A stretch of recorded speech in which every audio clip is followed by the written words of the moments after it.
आगर मालवा से सभी देशवासियों को जय हिंद, नमस्कार। और एक न्यूज़ आपने अभी देखी होगी रिसेंट, नेपाल की न्यूज़। और नहीं देखी हो तो थोड़ा सा मैं उस पर प्रकाश डाल देता हूँ कि नेपाल के अंदर एक स्कैम चल रहा था। और उस स्कैम के तहत 160 करोड़ रुपए इंश्योरेंस कंपनियों से कुछ लोगों ने फर्जीवाड़े करके वसूल ली। और उसमें 30 लोगों को हिरासत में लिया है। और ये लोग क्या कर रहे थे कि वहाँ जो टूरिस्ट आ रहे थे, जो बाहर से नेपाल में जो टूरिस्ट आ रहे थे, उन टूरिस्टों को जब वो कहीं पे क्लाइंबिंग करते, पहाड़ वहाड़ चढ़ते, या कहीं पे भी जब उनको ऊंचाई पे जाना देता, तो ये इनकी माउंट एवरेस्ट वगैरह की शायद वहीं पे जाने का बता रहे थे वो, या वहीं आसपास कहीं पहाड़ियों पे चढ़ना। तो उन लोगों ने क्या करा कि हेलीकॉप्टर वालों से, अस्पताल वालों से सबसे सेटिंग रखी उन्होंने। और गाइड जब उनके साथ चलते थे, गाइड उनको जब गाइड मिलता ही है, जब अपन जब पहाड़ी एरिया में जाते हैं तो गाइड रखती है सरकार, नियम। तो उन गाइड लोगों ने उनकी पानी की पीने में ऐसा कुछ मिला दिया जिससे उनकी तबीयत अचानक बिगड़ने लगी पहाड़ों पे। और उनको फिर उल्टा सुल्टा बताया कुछ भी कि तुमको ज़्यादा तबीयत खराब हो गई है, ऐसा हो गया है, वैसा हो गया है। और वहाँ से वो हेलीकॉप्टर को बुलवाते हैं इमरजेंसी में, और उसको रेस्क्यू किया जाता है। रेस्क्यू करने के बाद ये सब चीज़ें इंश्योरेंस में इंक्लूड रहती है पहले से। वहाँ से रेस्क्यू करने के बाद उनको हॉस्पिटल ले जाया जाता है। और जिस हॉस्पिटल में वो ले जाते हैं, वो हॉस्पिटल की भी मिली भगत। तो ऐसे करके इन्होंने बहुत सारे लोगों को इस तरह से रेस्क्यू इन्होंने दिखाया। और 160 करोड़ से ऊपर इन्होंने इंश्योरेंस कंपनी से वसूल ली। और लगातार मामले हो रहे थे, तो इस वजह से ये मामला संज्ञान में आया।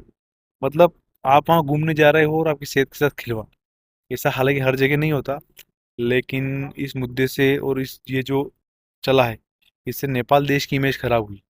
और ऐसा सुनने में आ रहा है कि कितने लोगों ने वहाँ पे बुकिंग कैंसिल कर दी अपनी जाने, क्योंकि वहाँ इस तरह का उन्होंने सुना। तो कुछ लोगों, अब नेपाल में कितनी जनसंख्या होगी, इसमें 20 50 60 लोग, 100 लोग मिले होंगे ज़्यादा से ज़्यादा। 50 100 लोगों की करामात के कारण इन लोगों की अर्थव्यवस्था पे कितना बुरा प्रभाव पड़ेगा।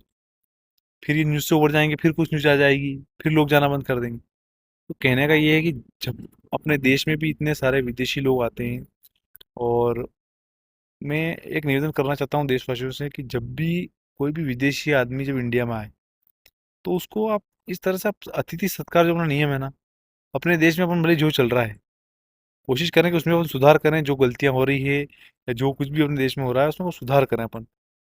कहीं चोरी लूटपाट ये वो कुछ ना कुछ चलता ही रहता है।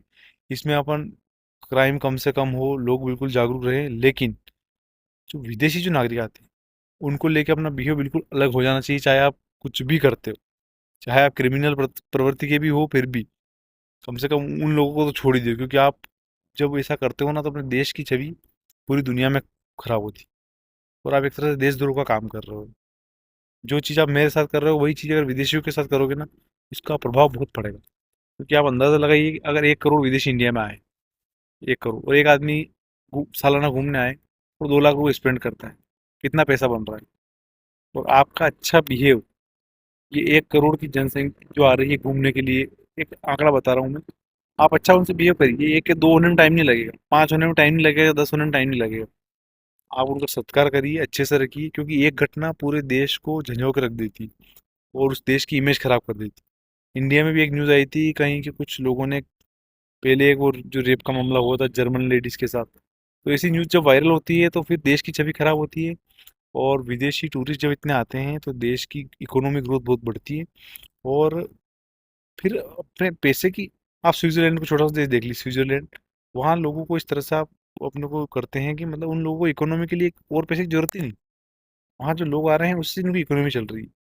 तो अपने को जब भी विदेशी जो भी नागरिक आए देश में, उनके साथ अपने को इस तरह से बिहेव करना है कि वो अपने परिवार के सदस्य हैं, और उनको इस तरह से फील करवाना।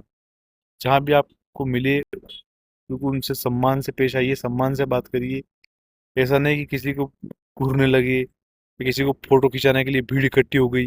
वो अनसेफ फील नहीं होना चाहिए उनको। उनको अच्छा लगना चाहिए देश में। तो अवेयर रहें। और ये जो नेपाल की न्यूज़ चली है, तो आप भी जब भी कहीं घूमने उमने जाएं, तो अनजान पे एकदम से भरोसा मत करिए। और ऐसा नहीं कि अपन ने कहीं की न्यूज़ सुन ली है तो अपन कहीं जाए भी नहीं, ऐसा भी नहीं करना। और कहीं भी जा रहे हैं, एकदम से अनजान पे भरोसा नहीं करना अपने को। और नेपाल के बारे में तो अपन ने इस तरह कभी सुना नहीं था।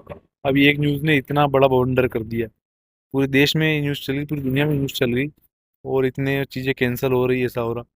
तो जितने भी लोग अपने इंडिया में पधारते हैं, उनका बिल्कुल स्वागत अच्छे से करो। उनको मेहमान की तरह ट्रीट करो, ताकि वो दोबारा यहाँ आए और वहाँ जाके 10 लोगों को बताएं। एक का भी एक्सपीरियंस खराब हुआ, यानी यहाँ अपनी इकोनॉमी को आप ठेस पहुंचा रहे हो। यानी आप ये काम जरूर देशद्रोही वाला कर रहे हो, अपनी इंडिया की इकोनॉमी को ठेस पहुंचाना बेवजह। इसलिए आप अगर इतना समझते हो चीज़ों को तो लोगों से अच्छे पेश आए, बाहर से जितने भी आए। धन्यवाद। जय हिंद।